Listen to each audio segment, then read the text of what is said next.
ICICI bank में dealers खरीदारी की सलाह दे रहे हैं।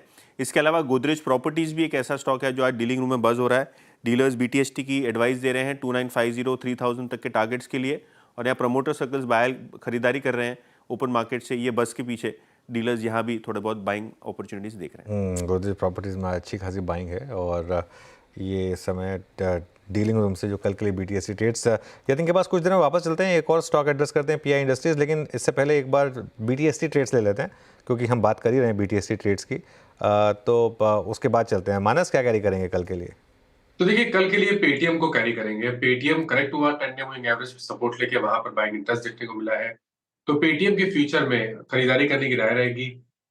988 के प्राइस चल रहे हैं इसके फ्यूचर में। स्टॉप लॉस आपको 964 का लगा के एक लॉन्ग साइड ट्रेड लेना है, और टारगेट सेट करने हैं 1030 के 1030 के टारगेट के लिए पेटीएम के फ्यूचर में खरीदारी करने की राय रहेगी। ओके, तो पेटीएम के फ्यूचर में तेजी की पोजीशन मानस कह रहे हैं, और पेटीएम वाला कॉल रचना ने भी आपके सामने पेश किया था।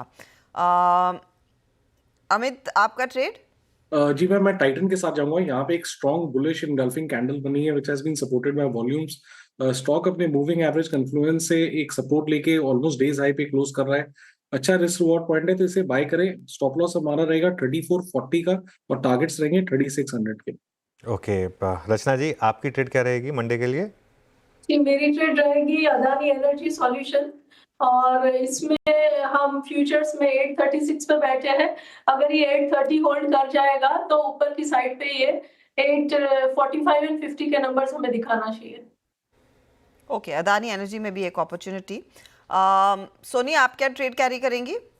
हर्षदा जी, यहाँ पे गोदरेज प्रॉपर्टीज में रेकमेंड करना चाहती हूँ। कल और आज की क्लोजिंग अपने 10-20 एक्सपोनेंशियल मूविंग एवरेज के ऊपर सस्टेन कर रहा है, क्लोज उसके ऊपर आ रहा है। फ्यूचर्स में खरीदारी करने की सलाह देगी। 2930 का रेट चल रहा है, यहाँ पे बाय कर सकते हैं। 2900 का एक छोटा सा स्टॉप लॉस यहाँ पे लगाए। टारगेट रहेगा 2960 2980 के। गोदरेज प्रॉपर्टीज डीलिंग रूम में भी बात हो रही है स्टॉक की। कविता जी, आपका ट्रेड? अनुज जी, यूबीएल को लेकर जाएंगे। यूबीएल 1990 पर दोबारा एक अच्छा सपोर्ट बनाने की कोशिश कर रहा है। शॉर्ट कवरिंग भी अच्छी हुई है काउंटर में। सो 2020 के प्राइस टारगेट के लिए यूबीएल पर आप बीटीएसटी ले सकते हैं। 1990 का ही स्टॉप लॉस मेंटेन करेंगे। ओके, तो ये यूबीएल में भी एक अपॉर्चुनिटी एकदम टाइमली फ्राइडे के मद्देनजर आ चुका है वो ट्रेड। राजेश जी, कुछ आपको पसंद आ रहा है इस समय कैरी करने के लिए? देखिए, मुझे लगता है पॉलीकैब कैरी करना चाहिए। अगर आप देखो तो दूसरी तिमाही के नतीजे अच्छे थे। रेवेन्यू ग्रोथ 30% के आसपास थी। डिमांड मोमेंटम हमें कंटिन्यू होता हुआ नजर आ रहा है। गवर्नमेंट स्पेंडिंग बढ़ती हुई नजर आ रही है। प्राइवेट केपेक्स बढ़ता हुआ नजर आ रहा है, और सबसे अच्छी बात जो इनके फेवर में जा रही है, और रियल स्टेट बहुत रोबस्ट है। फोकस कंपनी का पूरी ऑपरेशन एफिशिएंसी बढ़ाने का है, और एफएमईजी जो इनके रियल एस्टेट को कैटर करता है, फास्ट मूविंग इलेक्ट्रॉनिक गुड्स, उसमें 18% की बढ़त देखी गई थी पिछले तिमाही में। कमोडिटी प्राइस अभी थोड़े से दबाव में है, और जिस कारण से इनके मार्जिन सुधार होते हुए नजर आ रहे हैं।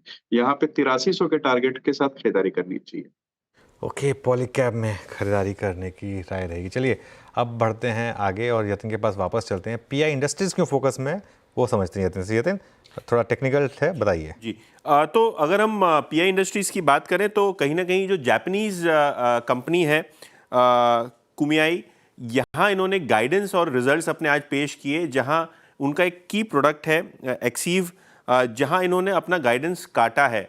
ऑब्वियसली इनको लगता है कि 500 बिलियन येन से आपकी साल दर साल बेसिस पे इस प्रोडक्ट की जो खपत है वो कम होती नज़र पड़ेगी। डीलरशिप्स में जो इन्वेंट्री है और जो मांग में स्लगिशनेस है, उसके चलते ये गाइडेंस कट उन्होंने